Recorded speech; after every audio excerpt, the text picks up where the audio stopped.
Atos dos Apóstolos, capítulo 4, versículo 1. Todos.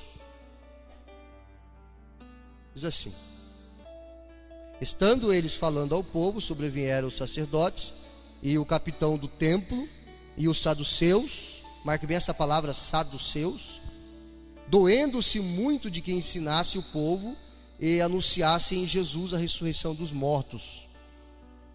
E lançaram mão deles e os encerraram na prisão até o dia seguinte, pois era já tarde. Muitos, porém, dos que ouviram a palavra, creram, e chegou o número desses homens a quase 5.000, somando aos 3.000 que se converteram lá em Atos 2, com mais esse número de conversão aqui, 5.000.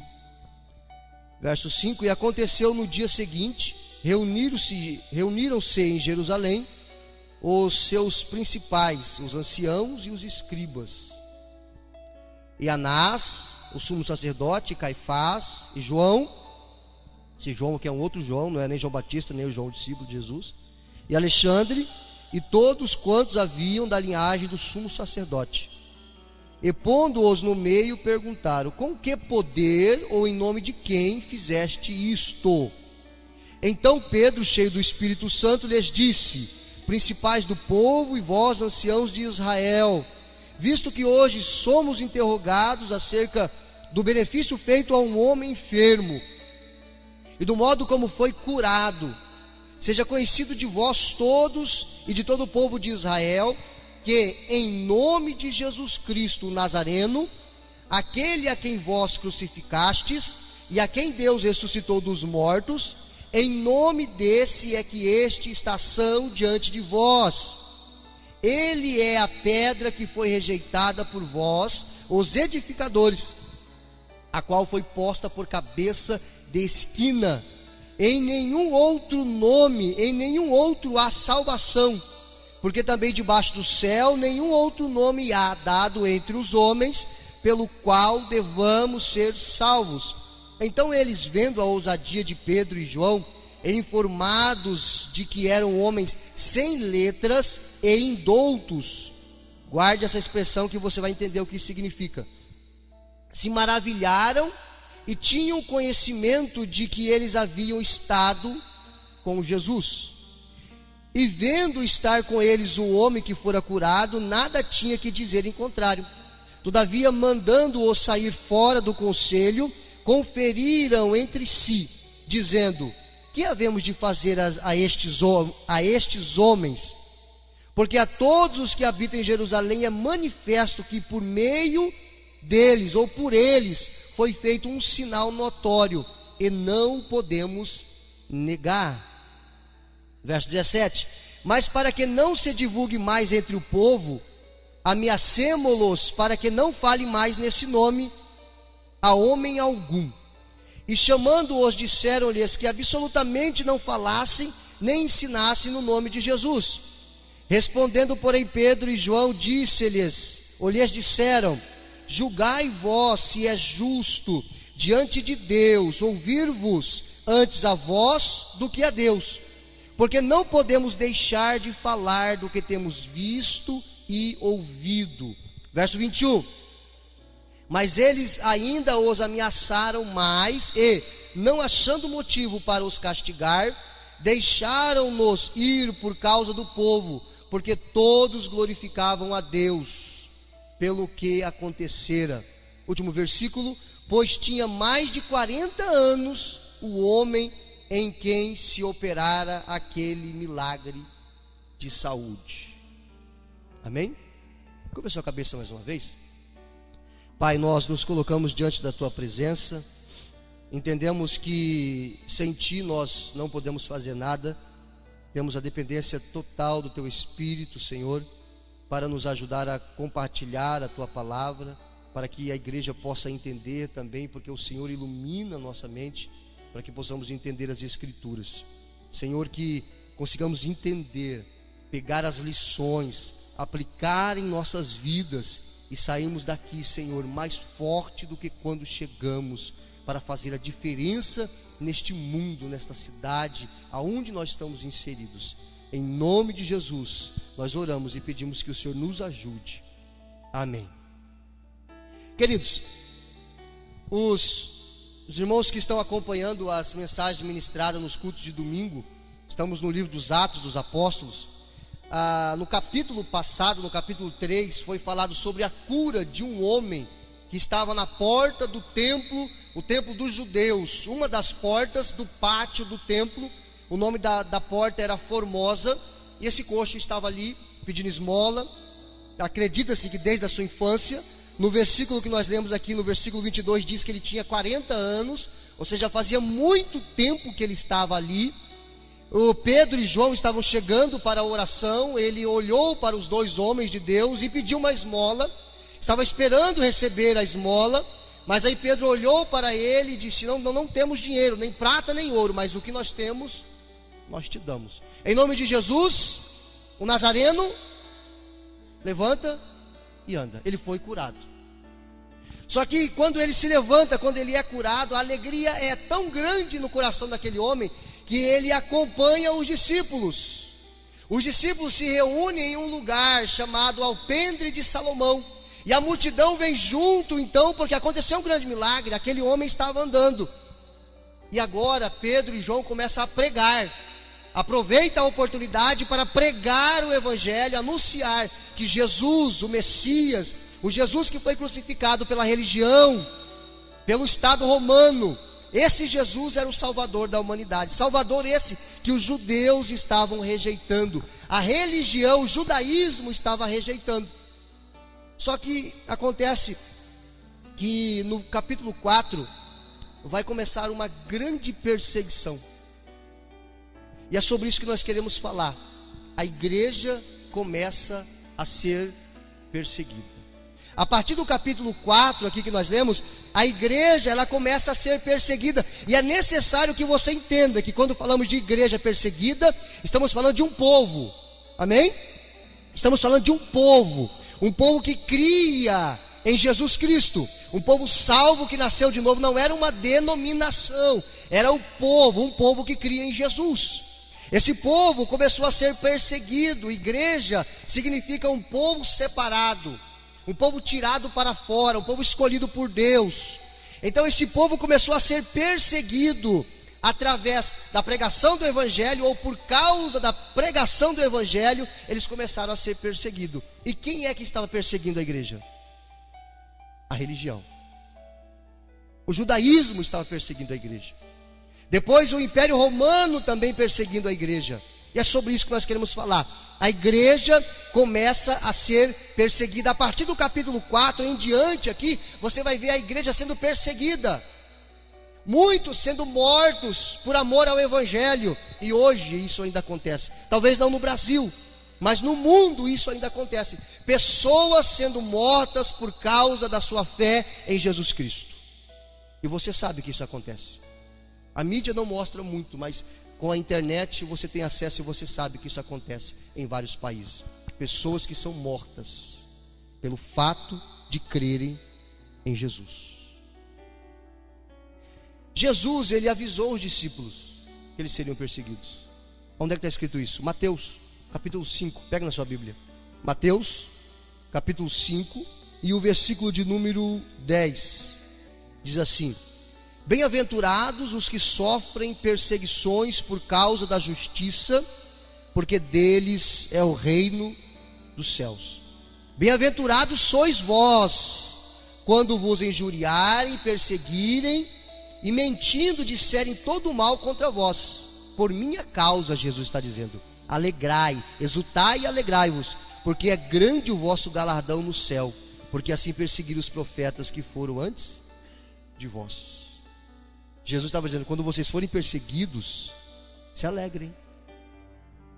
Se alegrem, porque é grande o vosso galardão no céu. Lá em João, no capítulo 15, Jesus fala sobre o mesmo assunto. Evangelho de João, capítulo de número 15, e o versículo de número 18. João 15, 18. Manuseie a sua Bíblia. Se o mundo vos aborrece, preste bem atenção nisso, sabei que primeiro do que a vós me aborreceu a mim. Quem está falando isso? Jesus. Verso 19: se vós fosseis do mundo, Jesus está falando para os discípulos, se vocês fossem do mundo, do sistema corrompido, o mundo amaria o que era seu. Mas, porque não sois do mundo, antes eu vos escolhi do mundo, por isso é que o mundo vos aborrece. Olha que tremendo isso, querido. Versículo de número 20. Lembrai-vos da palavra que vos disse, não é o servo maior do que o seu senhor. Se a mim me perseguiram, também vos perseguirão a vós. Se guardarem a minha palavra, também guardarão a vossa. Mas tudo isso vos farão por causa do meu nome, porque não conhecem aquele que me enviou. Perseguição. Jesus disse assim: olha, eu escolhi vocês do mundo. Você se sente escolhido por Jesus? Você se sente escolhido por Jesus? Do mundo. Ele te escolheu do mundo, Ele te trouxe, Ele te chamou. Você se sente escolhido por Deus. Ele te escolheu do mundo. Por isso que o mundo aborrece quem serve a Jesus, quem crê no Senhor Jesus. Não uma crença religiosa, mas uma vida, um relacionamento com Jesus, uma vida com Jesus. O mundo não quer, mas Ele escolheu você para isso.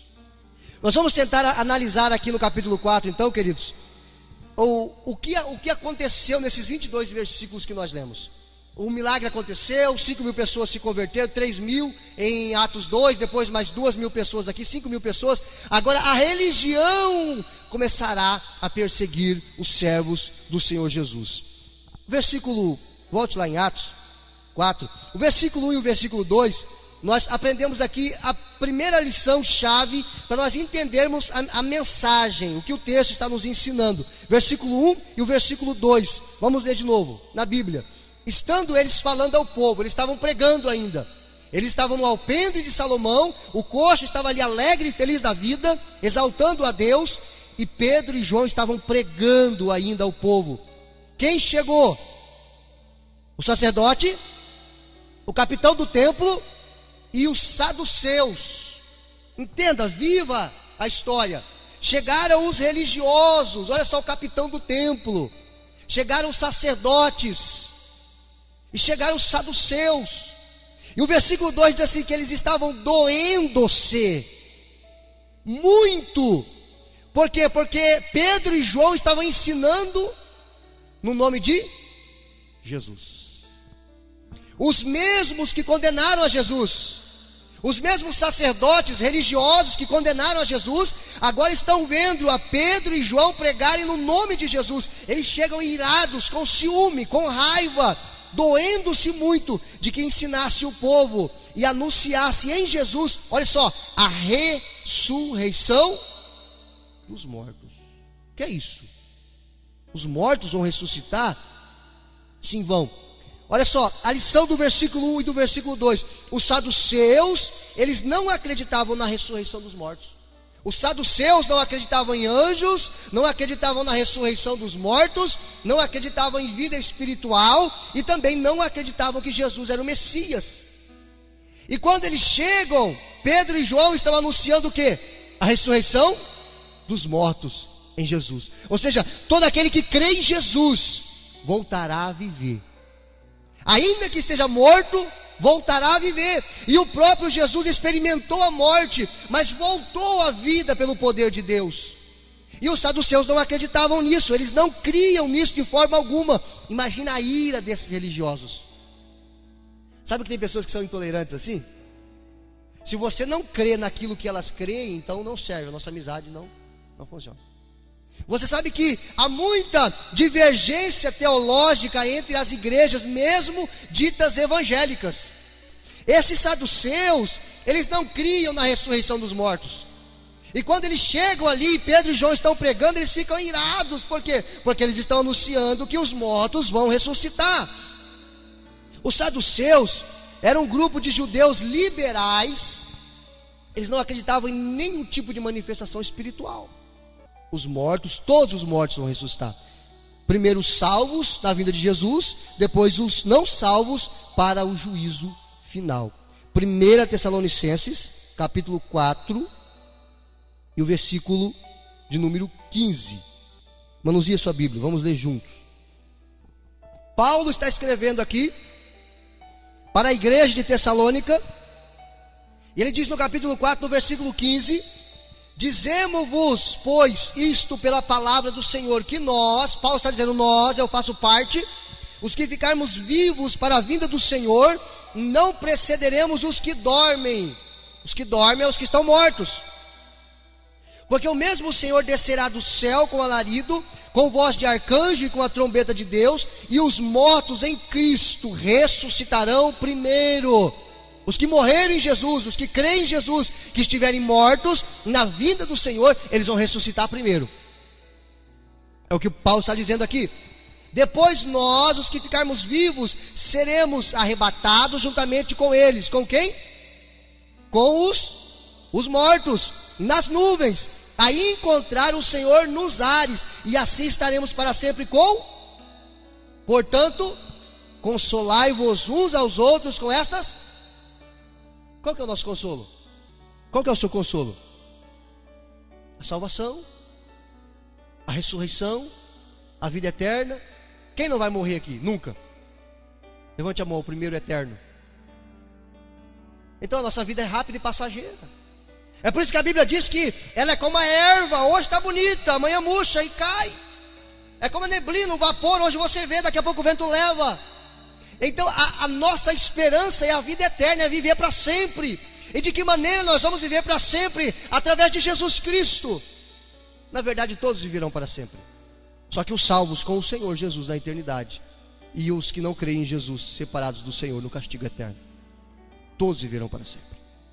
Como acontecerá a vinda do Senhor? Quando Jesus vir buscar a igreja, ele virá até os ares. Até os ares. Os mortos, hoje está fazendo 7 anos que o meu tio Valdemar, Vavá, eu chamava de Vavá, muito querido, foi ele que me convidou para ir na igreja a primeira vez. Hoje faz 7 anos que ele faleceu. Ontem as minhas filhas fizeram 7 anos. Um dia depois ele faleceu. Hoje faz 7 anos que ele faleceu. Ele é muito querido. Quando eu vou visitar a minha família aqui da Aquidauana, no Mato Grosso do Sul, parece que eu vou chegar e ele vai estar lá na varanda tomando tereré, me esperando. Ele era muito querido. Eu sinto muita falta dele. Se Jesus viesse hoje, ele iria ressuscitar. A alma e o espírito dele voltaria para o corpo. Não importa, pode estar só o osso. Ele iria receber um corpo glorificado e ir até as nuvens se encontrar com o Senhor. E depois nós os vivos, nos encontraríamos com Ele, os mortos em Cristo, nas nuvens. Estaremos para sempre com o Senhor. Os mortos vão ressuscitar. Essa tem que ser a sua esperança. Essa tem que ser a minha esperança. Esse tem que ser o motivo da sua alegria. Porque por mais que você viva muito bem na face da terra, um dia você vai morrer. Dinheiro nenhum vai esticar a sua vida além daquilo que já está determinado por Deus. Então a nossa maior esperança é a ressurreição, é a vida eterna em Jesus. Amém? Por causa, versículo 3, volta lá em Atos 2, Atos 4, versículo 3. Por causa da intolerância dos religiosos, Pedro e João foram presos. Versículo 3, olha só. E lançaram mão deles e os encerraram na prisão até o dia seguinte, pois já era tarde. Por que isso aconteceu? Por causa da intolerância.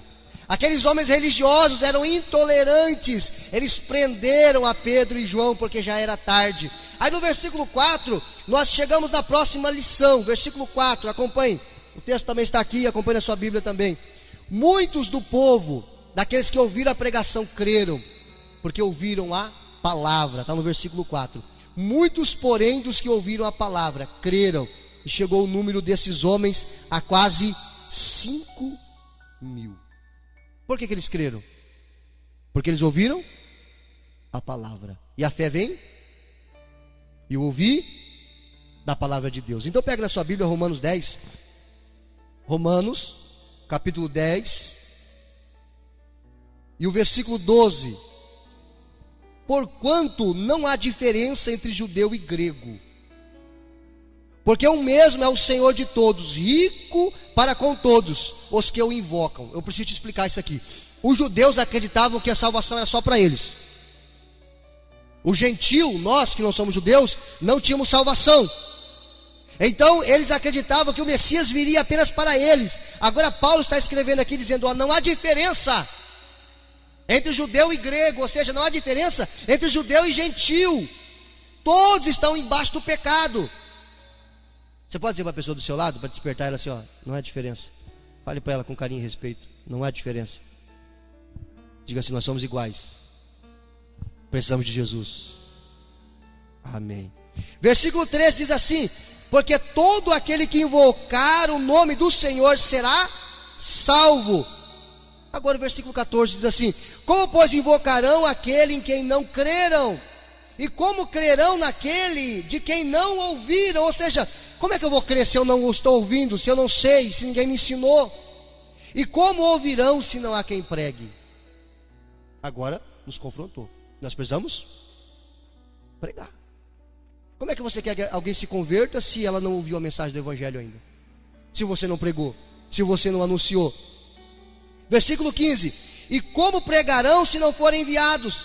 Como está escrito, quão formosos os pés dos que anunciam a paz, dos que anunciam coisas boas, mas nem todos obedecem ao Evangelho, pois Isaías diz, Senhor, quem creu na nossa pregação? Aí o versículo 17, de sorte que a fé é pelo ouvir, e o ouvir pela palavra de Deus. Somente através de ouvir o Evangelho acontecerá a salvação. Essas 2.000 pessoas creram, fechando 5.000 pessoas. Gente, é muita gente. 2.000 pessoas é muita gente. 5.000 pessoas creram nos primeiros dias da pregação do Evangelho. 5.000 pessoas, por quê? Porque ouviram a mensagem ser pregada, ouviram a mensagem de maneira correta e creram. Você creu porque alguém pregou para você. Você foi salvo porque você ouviu o Evangelho. E existem muitas pessoas que precisam ouvir de você, que precisam ouvir de mim essa mensagem de salvação. O versículo de número 5 e o versículo de número 6, nós chegamos na próxima lição, Atos 4. Voltando lá em Atos 4, versículo 5 e versículo 6. A lição é: a liderança religiosa que condenou Jesus agora vai se reunir de novo. Preste bem atenção nisso, versículo 5 e o versículo 6. Olha só, e aconteceu no dia seguinte, Pedro e João estavam presos. Aconteceu no dia seguinte, reuniram-se em Jerusalém os seus principais. Quem? Os religiosos, os anciãos e os escribas. Escribas eram aqueles que escreviam o Velho Testamento, a Torá.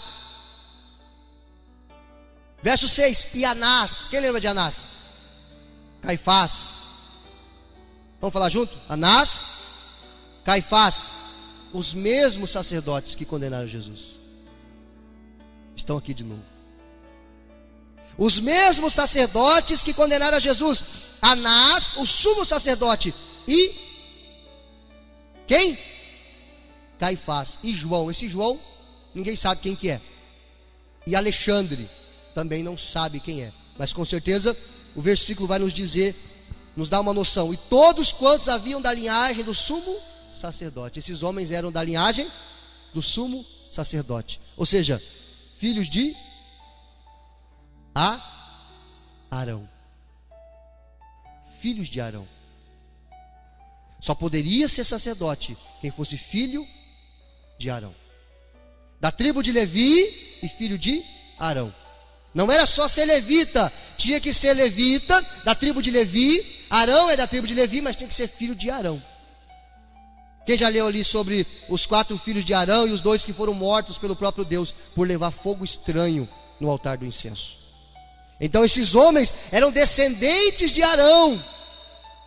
E eles se reúnem. Estava tudo em família. E o desejo era fazer o quê? Acabar com a mensagem. Acabar com Pedro, acabar com João. Por quê? Porque eles queriam manter o poder que eles tinham. Eles queriam manter o poder da religião deles, daquilo que eles acreditavam. A liderança mesma que crucificou Jesus, que condenou Jesus, está reunida ali mais uma vez. Te soa familiar com o que a gente vê hoje no mundo? O que o ser humano gosta de fazer? Controlar as pessoas. Controlar outras pessoas. O que a religião tem feito? Controlado as pessoas.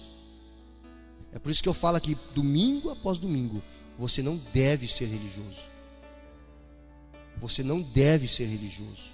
A religião controla, a religião oprime, a religião coloca regras humanas que mais te afasta de Deus do que te aproxima de Deus. Não deixe ninguém te controlar. Examina você mesmo, pega a Bíblia e estuda. Tire as suas conclusões. Examina, conheça. Você precisa conhecer, você precisa entender para defender a sua fé.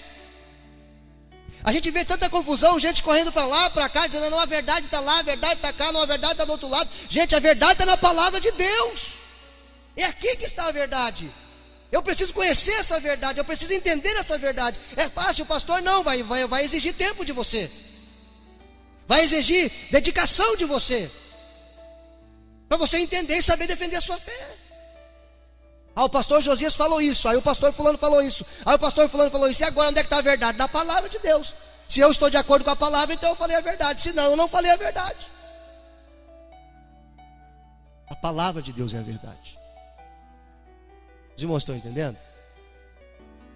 Se eu pegar e pregar para você aqui um erro, um engano durante 5 anos, e você acreditar no que eu falo sem examinar a palavra, ninguém vai conseguir tirar isso da sua cabeça, porque você ouviu 5 anos sobre isso. Examine. É esse tipo de igreja que é relevante. É esse tipo de igreja que faz a diferença. A igreja que conhece, que sabe defender a sua fé. Amém? Diga assim, eu estou entendendo. Que bom. Está mesmo? Ou só porque eu falei? Amém? Tomara que esteja mesmo. Versículo 7, olha só. O que acontece no versículo 7? E pondo-os, os religiosos se reuniram, e pondo-os no meio, perguntaram, com que poder ou em nome de quem fizeste isso? O que eles estão dizendo? Com que poder? No nome de quem vocês fizeram isso? Isso o quê? Pregaram a palavra e antes, a cura do coxo. Com que poder vocês fizeram isso? No nome de quem? Talvez se fosse algumas pessoas que a gente vê por aí hoje, na televisão, em vários lugares. Não, eu fiz com o meu poder. Eu fiz no meu nome. Mas foi essa a resposta deles? Não. Não foi essa a resposta dos discípulos. Versículo 8 ao versículo 10. Pedro aproveita a oportunidade para acusar os líderes religiosos mais uma vez de terem crucificado o Senhor Jesus. Versículo 8. Então Pedro se levanta cheio do Espírito Santo e lhes disse: principais do povo e vós, anciãos de Israel, visto que hoje somos interrogados acerca do benefício feito a um homem enfermo e do modo como foi curado. Versículo 10, ele diz assim: seja conhecido de todos vocês e de todo o povo de Israel, que em nome de Jesus Cristo o Nazareno, a quem vós crucificastes e a quem Deus ressuscitou dos mortos, em nome desse é que este está diante de vós, são, vivo, com saúde, no nome de Jesus. No nome de Jesus. Não era no nome do judaísmo, não era no nome de qualquer outro homem, era no nome de Jesus. No nome de Jesus. O versículo 11 vai chamar Jesus de a pedra rejeitada. Pedro vai chamar Jesus de a pedra rejeitada. Versículo 11: ele é a pedra que foi rejeitada por vocês. É como se você estivesse construindo uma casa com tijolos. Aí você viu aquele tijolo e você disse: eu não fui com a cara desse tijolo. E você rejeita. Aí vem alguém e pega aquele tijolo e coloca por esquina, como pilar, aquele que vai sustentar a construção. É isso que Pedro está dizendo aqui, ó. Ele é quem? Jesus, a pedra rejeitada por vocês, os edificadores, a qual foi posta por cabeça de esquina. Quem é construtor sabe do que eu estou falando. Aquela pedra que está na quina, no encontro das duas paredes, passa para lá e passa para cá, ela sustenta toda a estrutura. Jesus é essa pedra. O Jesus que foi rejeitado pela religião. Abra sua Bíblia em Lucas 20, 17. O Jesus que foi rejeitado pela religião, o judaísmo, ele foi colocado como a pedra de esquina, a pedra principal. Lucas 20, versículo 17, eu quero que alguém leia, por favor. Jesus está dizendo isso, mesmo antes de acontecer. Ele já sabia que ele seria rejeitado. Agora a gente chega no versículo que eu mais gosto, o versículo 12. Olha só, versículo 12. Pedro está pregando aqui para eles. Ele diz assim, ó: ele é a pedra de esquina. Versículo 12: e em nenhum outro há salvação. Quem aqui pode ser salvo sem Jesus? Ninguém. Ninguém. Ele continua: em nenhum outro há salvação, porque também debaixo do céu nenhum outro nome há dado entre os homens pelo qual devamos ser salvos. Ninguém pode salvar-se sozinho.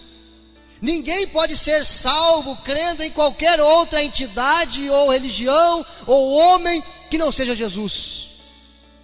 Lá em João capítulo 14, versículo 6, não precisa abrir, é um versículo muito conhecido. Jesus diz que ele é o caminho, a verdade e a vida, e ninguém vem ao Pai senão por ele. Agora tem um texto que eu quero que você abra a sua Bíblia e analise comigo. 1 Timóteo capítulo 2, 1 Timóteo capítulo 2, e o versículo de número 5. Esse você precisa ler. Porque há um só Deus e um só mediador entre Deus e os homens. Quem? Jesus Cristo, homem. Quem é a ponte? Quem é que faz mediação entre o Josias e Deus? Jesus. Ninguém mais. E ele não precisa de ajuda para isso. Diga assim comigo: meu Jesus não precisa de ajuda. Diga assim: ele é a ponte.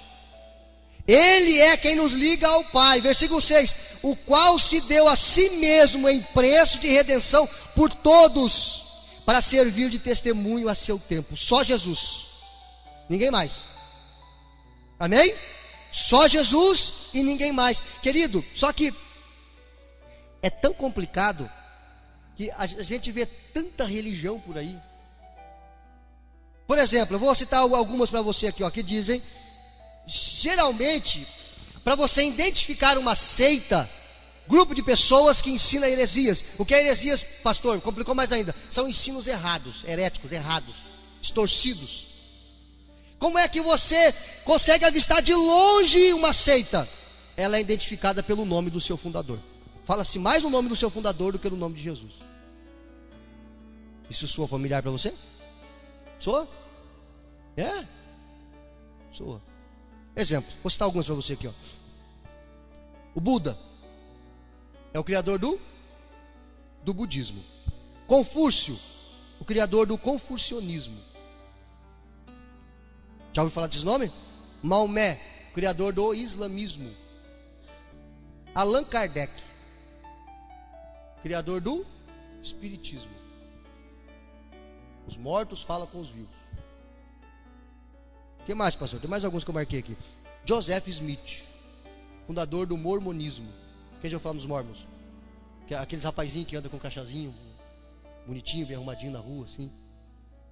Tem o livro dos Mormons, e diz que Joseph Smith recebeu a visita de um anjo, e o anjo revelou para ele um outro evangelho. Ele tinha que restaurar aquilo que Jesus não deu conta de restaurar. Fraquinho esse Jesus deles, né? Porque o meu restaurou tudo. O meu Jesus restaurou tudo. Esse aqui você conhece, Charles Taze Russell, fundador dos TJ, Testemunhos, o Testemunho de Jeová. Testemunho de Jeová. Quem fundou? Charles Taze Russell. Eles têm esse homem como, se você fosse dar a biografia dele, era um homem terrível. Guilherme Miller e Ellen White, os dois expoentes mais conhecidos no Adventismo do sétimo dia. Você pode notar que nesses lugares se fala mais no nome dos seus fundadores do que no nome de Jesus. Vocês entenderam isso? Por que vocês precisam ouvir isso? Nós precisamos ouvir isso, para nós nos defendermos. Nos defendermos. Conhecermos para nos defendermos. E a Bíblia diz que só há salvação em um nome só. Um nome só, não é de Buda, de Confúcio, Maomé, Allan Kardec, Joseph Smith, Charles Taze Russell, Guilherme Miller, Ellen White, nenhum desses nomes. É somente no nome de Jesus. Se o nome de Jesus não é pregado, se o nome de Jesus não é ensinado, não é exaltado, não é adorado, então sai fora. Porque salvação somente no nome de Jesus. Ele é o único mediador entre Deus e os homens e ninguém mais. Somente Jesus. Você pode aplaudir o nome de Jesus? Glória a Deus. Vamos continuar para a gente terminar. Já estou encerrando. Versículo 13, eu vou correr agora. Versículo 13 diz assim: então eles, vendo a ousadia de Pedro e João, eles não estavam falando com medo, com dúvida, o que vão pensar de mim? Será que vão mandar me prender ou me matar? Eles estavam cheios de ousadia e autoridade no Espírito Santo de Deus. Então eles, vendo a ousadia de Pedro e de João, e informados de que eram homens sem letras e indoutos, se maravilharam e tinham conhecimento de que eles haviam estado com Jesus. É fácil ver quem esteve com Jesus. Sabia disso? É fácil ver quem esteve com Jesus. Muda tudo. Muda tudo. Quando a pessoa tem um encontro com Jesus, muda tudo. Havia tanta ousadia no falar de Pedro e João, que os líderes religiosos ficaram atônitos. As pessoas olham às vezes para a gente e dizem assim: puxa, o que aconteceu com aquele fulano? Ele fala no nome de Jesus com tanta ousadia, fala da palavra com tanta autoridade. Ele era assim e agora é assim. Por quê? Porque eles estiveram com Jesus. Você esteve com Jesus? Esteve com Ele hoje? Estamos com Ele, né? Glória a Deus, louvado seja o nome de Jesus. Olha que interessante isso aqui, ó. A palavra grega para 100 letras, olha só, 100 letras, é agramatoi. Pastor, o que é isso? Traduzido ao pé da letra é iletrado ou sem estudo formal em uma escola rabínica. Não é que eles nunca tiveram estudo secular, eles não tiveram em uma escola rabínica. E até hoje em Israel tem escolas rabínicas. A criança estuda desde pequena e com 13 anos ela tem o Antigo Testamento decorado. O Antigo Testamento decorado. Amém? E a gente, para ler a Bíblia às vezes uma vez por ano, é uma luta terrível. Jesus, quando ele foi com 12 anos para Jerusalém, que perderam ele lá, ele foi fazer a sua prova. Todo menino judeu com 13 anos, 12, 13 anos, ele faz então ali a sua prova. Diante da escola de rabinos, ele vai mostrar que ele conhece a Torá, o Antigo Testamento, as leis de Deus. E ele vai. Então, essa expressão sem letra significa que tanto Pedro quanto João não passaram por uma escola rabínica. Eles não tinham conhecimento profundo das Escrituras, como o saduceu, como o escriba, como o fariseu. Eles não tinham, mas porém eles estavam com o autor da vida, Jesus. Faz toda a diferença. Eles estavam com o autor da vida, aquele que é o autor da palavra, aquele que é o próprio verbo de Deus.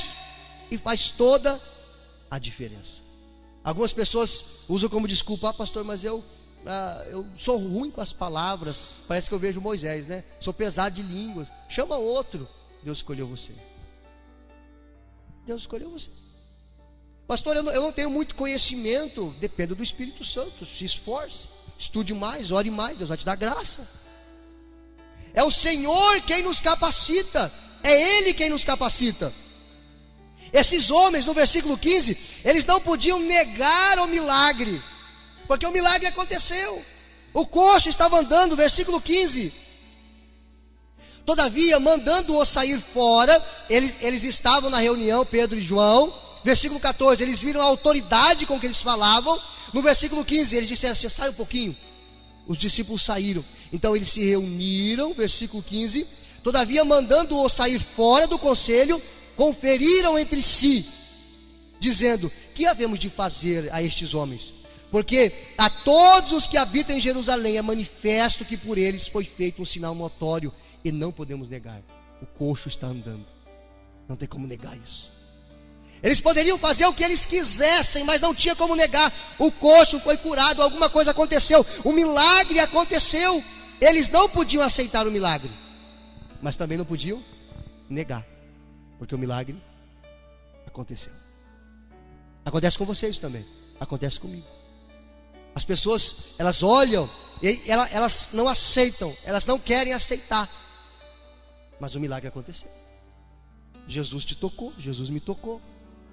Hoje nós conhecemos o Senhor, nós nascemos de novo, nós temos prazer em estar 1h30 na igreja. Eu quero crer que todos têm esse prazer aqui, de estar ouvindo a palavra de Deus. Isso aqui não é maçante para mim, isso aqui é o melhor momento da minha vida, estar na presença de Deus com a igreja para adorar o nome de Jesus. Isso não pode ser um fardo. Se você nasceu de novo, se o Espírito Santo habita em você, isso não é um fardo, porque se for um fardo, aí já não é mais reino de Deus. Não pode ser um fardo, tem que ser um motivo de alegria. Você gosta disso. Versículo 16: que havemos de fazer? Aconteceu um milagre, a família dele foi transformada, a vida dele foi transformada, o caráter dele foi transformado, a saúde dele foi restaurada. O milagre aconteceu. O que a gente vai fazer? Não tem como esconder milagre, irmão. Não tem como esconder milagre. Milagre é milagre. Se aconteceu, as pessoas vão ver. Na sua vida, no seu proceder, na sua família, no seu trabalho, as pessoas vão ver em você, vão ver em mim. Aconteceu um milagre. Aquilo que eu amava, eu não amo mais. O Senhor que eu não tinha intimidade, não desejava, hoje eu desejo e o amo. Aconteceu um milagre. Isso é um milagre? Aonde você estava há 15 anos atrás? Há 10 anos atrás? Há 5 anos atrás? O que você pensava? O que estava em primeiro lugar na sua vida? E agora? Isso é um milagre ou não? É um milagre. Se Deus está em primeiro lugar na sua vida, isso é um milagre. Versículo 17: a ordem para Pedro e João é que eles não preguem mais no nome de Jesus. Versículo 17, vamos ler junto. Mas para que não se divulguem mais entre o povo, ameacemos-los, eles estão entrando em acordo, para que não falem mais nesse nome a homem algum. Vamos ameaçar eles, a perseguição vai começar agora. Vamos ameaçar eles para que eles não preguem mais no nome de Jesus. Versículo 18: e chamando-os disseram, agora Pedro e João entram mais uma vez na reunião, que absolutamente não falem nem ensinem mais no nome de Jesus. Tá bom, não vou mais falar o nome de Jesus, não prego mais. É só você não me perseguir, é só você não fazer mal para mim, e eu nunca mais prego no nome de Jesus. É isso que eles falaram? Não? Vamos ver então o que eles falaram. Versículo de número 19: respondendo porém Pedro e João lhes disseram, julgai vocês, ou julgai vós, se é justo, se é reto, se é direito diante de Deus, ouvir vocês antes do que a Deus. Obedecer aos homens ou obedecer a Deus? Porque não podemos deixar de falar do que temos visto e ouvido. Vou te fazer uma pergunta e começo a encerrar. Até onde você iria por uma mentira? Se você soubesse que alguma coisa é mentira, até onde você iria por essa mentira? Esses homens arriscaram a própria vida, porque eles viram Jesus ressurreto. Todos eles morreram a fio de espada, com exceção de João. Pedro morreu crucificado de cabeça para baixo, mas não negou o nome de Jesus. Jesus, ele foi até a cruz, porque ele cria naquilo que ele estava pregando. Até onde você iria por uma mentira? Até a cruz? Até onde você iria por uma verdade? Jesus foi até a cruz. Estevão foi apedrejado. Tiago, irmão de João, foi morto à espada. André foi crucificado em uma cruz em X. Por isso o nome a cruz de Santo André. Tomé morreu pregado, amarrado em uma cruz, e morreu pregando o evangelho. O mesmo Tomé que disse, só se eu botar a mão na marca do cravo eu vou acreditar. Esse mesmo homem que duvidou, agora ele morre por uma verdade ou por uma mentira. Você acha que ele morreria por uma mentira? Um homem cético como Tomé? E Pedro, que negou Jesus 3 vezes, covarde, 3 vezes. E agora ele está numa cruz, diz a história, que ele foi crucificado de cabeça para baixo. Até onde ele iria por uma mentira? Até onde ele iria por uma verdade? Jesus é um fato histórico. A morte e ressurreição de Jesus é um fato histórico. Ele diz assim, ó, no versículo 19 ao 22, eles estão resumindo com essa frase: é impossível deixar de falar o que vimos e ouvimos. Você não pode parar. Você não pode se calar diante daquilo que você viu e ouviu, do que Deus tem feito na sua vida e na vida das pessoas. Muitas outras pessoas precisam ouvir essa verdade. Há uma grande conspiração nesses 2000 anos para que o evangelho não chegue até as pessoas. Sabia disso? Vou te mostrar na Bíblia. Encerro. Efésios 6. Abra sua Bíblia. Efésios, capítulo 6. Prepara o louvor, Denise. Efésios, capítulo 6. E o versículo 10. Efésios, capítulo 6. Dois textos. O versículo 10. Quem crê que existe anjos? Na Bíblia fala, existe anjo. Quem crê que existe demônios? Demônio. E o diabo também existe? Existe, né? Então tá. Então vamos ler aqui. Efésios capítulo 6, versículo 10. Diz assim. Efésios capítulo 6, versículo 10. Revesti-vos, 10. No demais, irmãos meus, fortalecei-vos no Senhor e na força do seu poder. Revesti-vos de toda a armadura de Deus, para que possais estar firmes contra as astutas ciladas do diabo. Porque não temos que lutar contra carne e sangue. O que é carne e sangue? Contra pessoas. A nossa luta não é contra o ser humano, mas sim contra os principados, contra as potestades, contra os príncipes das trevas deste século. São seres espirituais, demônios, seres espirituais, hostes espirituais da maldade nos lugares celestiais. O que ele está dizendo aqui, ó? Que a nossa luta não é contra as pessoas. Porque quem é que cega o entendimento das pessoas para que elas não entendam o evangelho? A Bíblia vai dizer. Olha só, vamos lá, 2 Coríntios, capítulo 4, versículo 4. 2 Coríntios, capítulo 4, versículo 3. Só você voltar um pouquinho. 2 Coríntios, capítulo 4, versículo 3. Mas se ainda o nosso evangelho está encoberto, ou seja, ninguém viu, tem pessoas que não entendem, mas se ainda o nosso evangelho está encoberto, para os que se perdem está encoberto. Por quê? Aí ele vai continuar. Nos quais o Deus desse século, com D minúsculo, não está falando do Deus eterno, o Deus desse século cegou o entendimento dos incrédulos, para que não lhes resplandeça a luz do evangelho da glória de Cristo, que é a imagem de Deus. Quem é que cega as pessoas? Quem é que veda o entendimento das pessoas para que elas não entendam o evangelho? O diabo. O diabo. As hostes espirituais da maldade, para que as pessoas não entendam. Então o evangelho está encoberto para aqueles que perecem. Mas você conseguiu entender, você creu. E como é que as outras pessoas vão crer? Se nós anunciarmos. Se nós anunciarmos. Só que não é só anunciar, querido, é uma batalha espiritual. Batalha espiritual você não vence com uma espada, com uma arma. É com oração. É com oração. É através da palavra. É com jejum. É com vida devota ao Senhor. É assim que você vence. É assim que você vence. A nossa luta não é contra a carne e o sangue. E as nossas milícias são espirituais. Nossas armas não são carnais, mas são espirituais. O que é isso? É oração, é vida com Deus. É por isso que é tão difícil das pessoas crerem, porque é uma batalha espiritual terrível, que afasta as pessoas de Deus. Último versículo,